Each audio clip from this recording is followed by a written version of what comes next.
இதுக்கு அடுத்து கண்டிப்பாக ஸ்கேன் பண்ணியிருக்கணும், அதாவது பெல்விக் ஸ்கேன். இந்த பெல்விக் ஸ்கேன் அப்படிங்கிறது பர்டிகுலராக நம்மளுடைய கர்ப்பப்பை கருமுட்டைகளோட எப்படி இருக்குது அப்படின்னு பார்க்கறதுக்காக பண்ணக்கூடிய ஒரு ஸ்கேன்.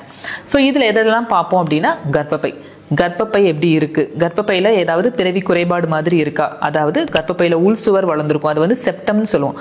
ஸோ அந்த மாதிரி இருக்கா, கர்ப்பப்பையோட சைஸ் எல்லாம் கரெக்டாக இருக்கா, இல்லை ஏதாவது வீக்கம் இருக்கா, அது மட்டும் இல்லாமல் கர்ப்பப்பையில் கட்டிகள், ஃபைப்ராய்டு கட்டி, அடினோமயோசிஸ், உள்ளுக்குள்ளே வந்து சத வளர்ச்சி, பாலிப்னு சொல்லுவோம், கஞ்சனிட்டல் அனாமலிஸ், நான் ஏற்கனவே சொன்ன மாதிரி கஞ்சனிட்டல் அனாமலிஸ், அதாவது ஒத்த கர்ப்பப்பை இல்லைன்னா ரெட்டை கர்ப்பப்பை அந்த மாதிரியெல்லாம் இருக்கும். ஸோ இது எல்லாத்தையுமே வந்து நம்ம ஸ்கேன் ஃபஸ்ட்டு ஒரு பேசிக்கான ஸ்கேன் பண்ணுறது மூலமாகவே வந்து நம்ம கண்டுபிடிக்கலாம்.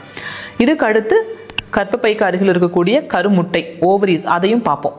ஓவரிஸ் பார்க்கறது மூலமாக அதில் நீர்க்கட்டிகள், அதாவது பிசிஓடி இருக்கா, இல்லை ஒவேரியன் சிஸ்ட், எண்டோமெட்ரியோட்டிக் சிஸ்ட், இந்த மாதிரியான ப்ராப்ளம்ஸ் ஏதாவது இருக்கா அப்படிங்கிறதெல்லாம் வந்து நம்ம பார்க்க முடியும். இது மூலமாக நம்ம கர்ப்பப்பையும் ஓவரையும் இந்த ஸ்கேன் பார்க்கறது மூலமாகவே ஆல்மோஸ்ட் ஒரு 80% வந்து நம்ம ஃபுல்லாக தரவாக நம்ம ஸ்டடி பண்ணிட முடியும்.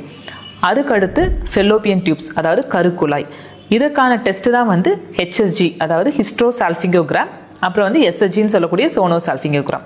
இந்த டெஸ்ட் எல்லாம் பண்ணுறது மூலமாக கருக்குழாயில் ஏதாவது அடைப்பு இருக்கா, இல்லை கருக்குழாயில் இன்ஃபெக்ஷன் ஆகி வீக்கம் இருக்கா, இப்படிங்கிறது எல்லாமே வந்து நம்ம கண்டுபிடிச்சிக்க முடியும்.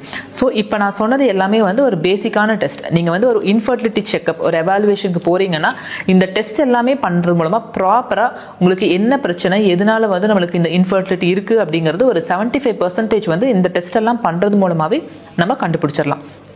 இதையும் தாண்டி அட்வான்ஸ்டு லெவலில் நம்ம டெஸ்ட் பண்ணணும், தெரிஞ்சுக்கணும் அப்படின்னு பார்த்தோம்னா, கர்ப்பையை பற்றி இன்னும் டீட்டெயிலாலாம் தெரிஞ்சுக்கணும் அப்படின்னா ஹிஸ்ட்ரோஸ்கோப்பின்னு ஒரு டெஸ்ட் இருக்குது. இது வந்து அண்டர் அனஸ்தீஷியா நம்ம பண்ணக்கூடியது.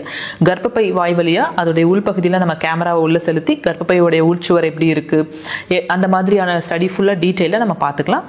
அதே மாதிரி லேப்ரோஸ்கோப்பி பண்ணுறது மூலமாகவும் கர்ப்பப்பை, கருமுட்டை, டியூப்ஸ் இதெல்லாம் எப்படி இருக்குன்னு ஒரு டீட்டெயில் ஸ்டடி வந்து நம்ம பண்ண முடியும்.